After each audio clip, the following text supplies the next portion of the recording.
আসসালামু আলাইকুম বন্ধুরা। কেউ বিশ্বাসঘাতকতা করছে, চুপ হয়ে যান।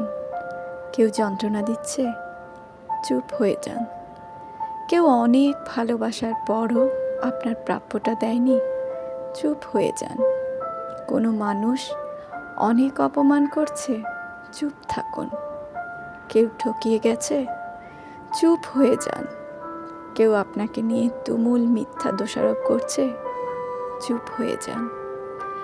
এমন নীরব হয়ে যান, সে মানুষগুলো যেন আর কখনোই আপনার শব্দ কিংবা ছায়া না দেখে। মৃত হয়ে যান সেই মানুষগুলোর কাছে। প্রতিজ্ঞা করুন, আর কখনোই ঘুরে তাকাবেন না।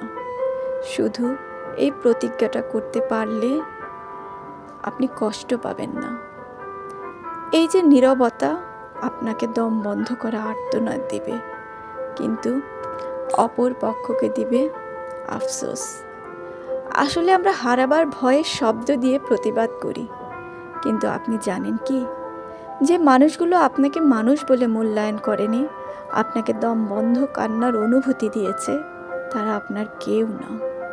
তাই নিজের স্বার্থে বাঁচুন, নিজেকে ভালোবাসুন।